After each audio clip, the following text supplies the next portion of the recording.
Assalamualaikum warahmatullahi wabarakatuh. Perkenalkan, nama saya Salsa Noviani dari program Studi Teknik Industri dengan NIM 3333240047.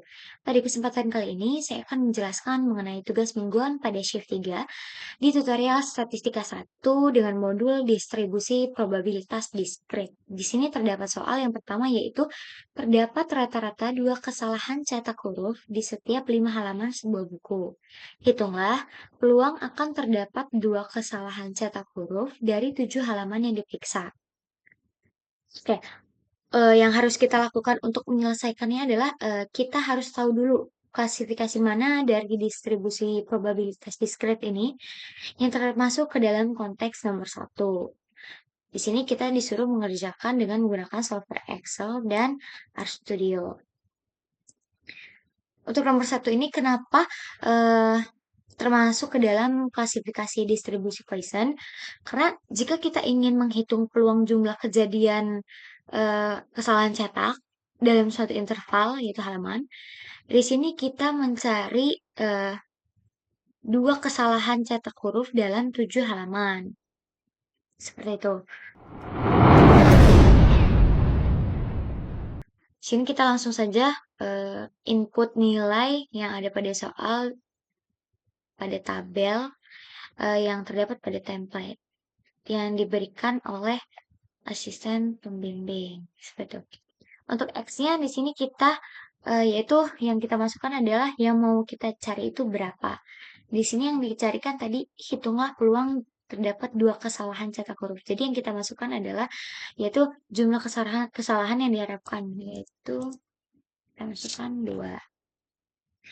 Untuk meannya sendiri itu, karena di soal terdapat rata-rata 2 kesalahan cetak huruf di setiap 5 halaman. Jadi, rumus MEAN sendiri itu yaitu N dikali P, yaitu 2/5 dikali 7, dari 7 halaman yang diperiksa. Jadi, 2/5 dikali 7 itu 2,8. Untuk kumulatifnya kita bisa isi dengan false. Kenapa untuk kumulatifnya false? Karena kita tahu bahwa di soal itu ingin tepat jawabannya. Setelah itu, untuk hasilnya kita bisa pilih dengan formulas atau function library. Kemudian klik insert function, kemudian di sini kita pilih yang statistical, lalu pilih yang Poisson days. Agar lebih mudah, kita bisa masukkan rumus seperti ini. Sama dengan Poisson days. Lalu kita langsung masukkan nilai X-nya, kemudian titik koma, karena bahasa Indonesia, kemudian meannya, lalu kumulatifnya di sini false. Oke, maka akan muncul hasilnya, yaitu 0,238. Jadi kesimpulannya peluang terdapat 2 kesalahan cetak huruf dari 7 halaman adalah sekitar 23%. Oke, untuk soal nomor 2 itu yaitu peluang pembelian suatu televisi berwarna di suatu toko adalah 0,3. Hitunglah peluang bahwa pembelian televisi yang ke-10 di toko tersebut merupakan pembelian televisi berwarna yang kelima. Di sini saya mengklasifikasikan nomor 2 itu termasuk ke dalam distribusi binomial negatif karena distribusi ini digunakan ketika kita ingin mencari peluang kejadian sukses keberapa, karena di sini kejadian sukses kelima yang terjadi pada percobaan ke-10. Jadi, karena ada target jumlah sukses tertentu dan percobaan dihitung sampai sukses kelima muncul, maka masuk ke dalam distribusi binomial negatif. Kita bisa masukkan aja data-datanya, yaitu di sini ada X. X itu berapa sih percobaan yang kita lakuin? Tadi di soal itu terdapat 10 percobaan yang sudah kita lakuin. Untuk number S sendiri atau K-nya itu maksudnya adalah pada percobaan yang keberapa kita itu di soal itu pengen itu berhasil Gitu. Pada percobaan keberapa? Karena tadi yang 16 itu pada percobaan kelima. Kemudian untuk number F-nya sendiri itu maksudnya adalah kita kan tahu misal ada 10 percobaan yang pengen kelima itu berhasil. Berarti ada berapa yang gagal? Karena tadi jadi M-nya 5. Untuk probability-nya itu tadi di soal yaitu 0,3. Untuk kumulatifnya itu kita bisa tuliskan dengan false. Kenapa? Karena kita ingin hasilnya tepat. Untuk hasilnya kita bisa masukkan rumus dengan binom this. Setelah itu kita masukkan yang diminta yaitu number F-nya, kemudian number S-nya, kemudian probability-nya, kemudian kumulatifnya. Setelah itu maka akan muncul hasilnya. Di sini kesimpulannya yaitu peluang bahwa pembelian ke-10 adalah pembelian TV berwarna kelima adalah sekitar 5%. Jadi kejadian ini jarang terjadi. Oke, lanjut untuk soal nomor 3 yaitu di sini sebuah survei kebersihan gigi memperlihatkan bahwa 3 dari 4 orang sudah pergi ke dokter gigi dalam 2 bulan terakhir. Apabila ada 4 orang terpilih secara acak, hitunglah probabilitas 2 di antaranya pergi ke dokter 2 bulan lalu. Di sini untuk nomor 3 saya mengklasifikasikannya ke dalam distribusi binomial. Kenapa? Karena distribusi ini digunakan jika ketika ada sejumlah percobaan, tiap percobaannya hanya ada 2 kemungkinan, yaitu sudah ke dokter atau belum. Gitu. Untuk peluang suksesnya itu tetap dan percobaannya itu bersifat independen. Maka sesuai kondisi tersebut masuk ke dalam distribusi binomial. Kita bisa masukkan aja data-datanya yaitu untuk number S-nya atau X-nya itu adalah yang mau kita cari itu berapa. Tadi yang mau kita cari itu 2. Untuk trialsnya itu yaitu percobaan yang dilakukan. Ada berapa banyak percobaan yang dilakukan? Tadi ada 4. Saya itu untuk probability-nya sendiri itu karena tadi 3 dari 4 orang, maka 3 dibagi 4 yaitu sekitar 0,75. Setelah itu, untuk kumulatifnya kita bisa isi dengan false. Kemudian hasilnya kita bisa masukkan rumus dengan binom this. Kita bisa masukkan number S-nya 2, trialnya berapa, probability-nya, kemudian kumulatif.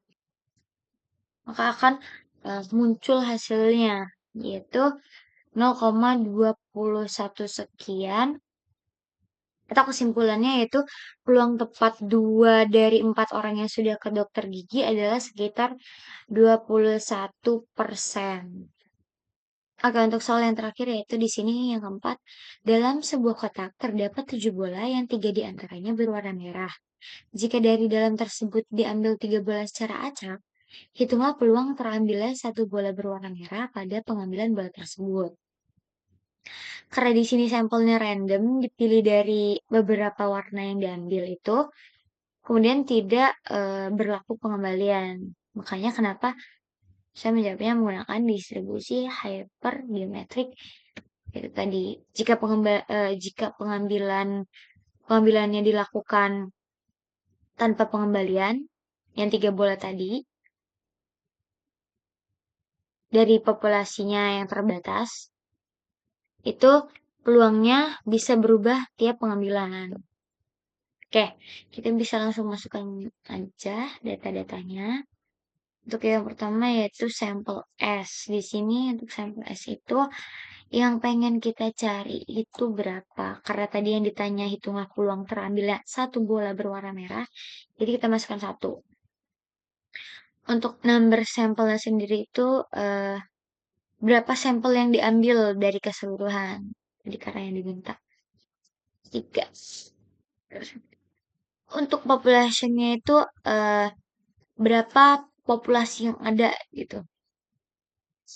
Di situ tadi 3 diantaranya berwarna merah. 3. 3 yang diambil secara acak. Nah, itu untuk number popnya sendiri itu ada berapa keseluruhan bola yang ada pada percobaan. Jadi itu ada 7.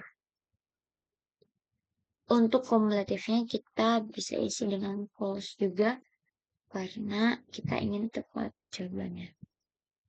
Untuk hasilnya kita bisa masukkan rumus dengan hypothesis.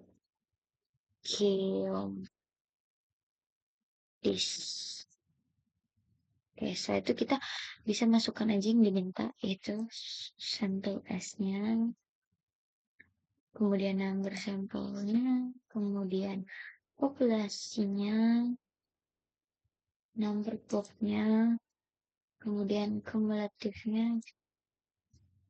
Oke, di sini maka akan muncul hasilnya yaitu 0,514.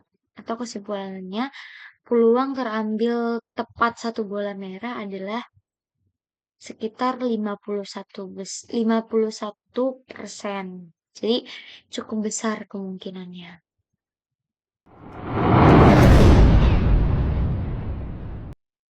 Oke, untuk software yang selanjutnya yang akan kita gunakan yaitu RStudio. Di sini kita tuliskan terlebih dahulu sintaks-sintaksnya. Yang kita gunakan yaitu install package untuk distr, library distr. Jadi pertama itu kita harus install package-nya terlebih dahulu. Paket distr ini fungsinya untuk menjalankan distribusi probabilitas dan statistik.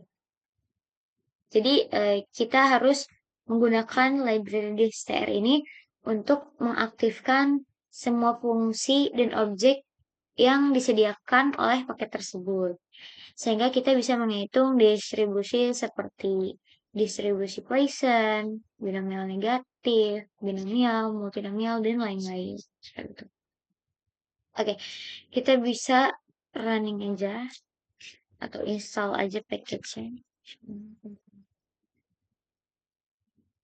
Setelah itu, untuk yang pertama yaitu kita masukkan sintaks untuk mencari distribusi Poisson.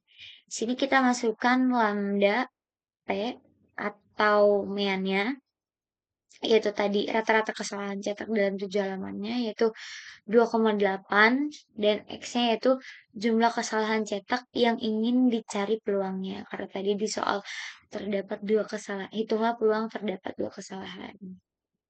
Sini langsung aja itu kita masukkan peluang disposition depois terus masukkan aja X-nya dan lambdanya. Setelah itu kita print dan kita bisa running. Maka akan keluar hasilnya sama seperti yang ada pada Excel, yaitu 0,23 atau sekitar 23%. Oke, untuk soal nomor 2, yaitu di sini kita akan menggunakan distribusi binomial negatif. Maka sintaksnya akan seperti ini. Di sini yang pertama ada target pembelian TV berwarnanya itu tadi di soal itu kita akan mencari 5. Untuk X-nya itu total semua percobaannya itu yaitu 10. Dan untuk PBN-nya atau probability peluangnya yaitu sekitar di sini di soal yaitu 0,3. Kemudian kita bisa langsung masukkan aja peluang distribusi binomial negatif debinom dan XBN, KBN, KBN, dan PBN. Setelah itu kita print Kita coba running aja langsung. Maka hasilnya akan sama seperti yang ada pada Excel, yaitu 0,051 atau sekitar 51% peluang pembelian televisi yang ke-10 yang termasuk pembelian televisi berwarna kelima. Oke, untuk soal yang ketiga, di dalam RStudio itu kita bisa masukkan sintaks dengan eh, N-nya, yaitu total orang yang disurvei itu pada soal itu eh, 4. Setelah itu untuk P-nya itu peluang seseorang yang sudah ke dokter gigi itu tadi dari 3 dari 4 orang, gitu sekitar 3 dibagi 4 yaitu 0,75. Setelah itu untuk X-nya itu jumlah orang yang diharapkan sudah ke dokter giginya itu berapa. Sini yang ditanya yaitu 2. Apabila ada 14 secara, hitunglah probabilitas 2 di antaranya. Itu yang ditanya 2. Setelah itu kita masukkan dengan peluang dis binomial di binom. Kita masukkan aja X-nya, N-nya, dan P-nya. Sini untuk mencari peluang distribusi binomialnya. Setelah itu print itu untuk melihat hasil perhitungan distribusi binomial. Kita bisa langsung running aja. Apakah hasilnya akan sama seperti yang ada pada Excel? Dan hasilnya sama seperti yang pada Excel, yaitu eh, sekitar 0,21 atau 21% probabilitas 2 yang sudah pergi ke dokter 2 bulan lalu. Oke, untuk soal yang terakhir yang keempat menggunakan software RStudio itu di sini sintaksnya ada distribusi hypergeometrik itu. Yang pertama ada N, yaitu total bola, yaitu 7. Kita masukkan 7. Saya itu di sini K-nya itu jumlah bola merah. Tadi di sini di soal itu 3. Dan untuk N kecilnya itu jumlah bola yang diambil. Karena di soal tadi yang diambil 3 bola secara acak, kita masukkan 3. Setelah itu untuk X-nya yaitu jumlah bola merah yang ingin dicari. Tadi karena ditanya satu bola berwarna merah, jadi kita masukkan 1. Setelah itu kita masukkan peluang di hypergeom, kemudian di hyper kita masukkan X-nya, K-nya, N-nya, N lagi. Setelah itu di sini untuk mencari peluang distribusinya, kemudian kita print untuk melihat hasil perhitungan peluang distribusi hypergeometriknya. Saya bisa running aja. Maka hasilnya akan sama seperti pada Excel, yaitu 0,51 sekian atau sekitar 51% peluang terambilnya satu bola berwarna merah. Atau kejadiannya lumayan besar akan terjadi seperti itu. Mungkin itu saja yang bisa saya sampaikan. Kurang lebihnya mohon maaf. Wassalamualaikum warahmatullahi wabarakatuh.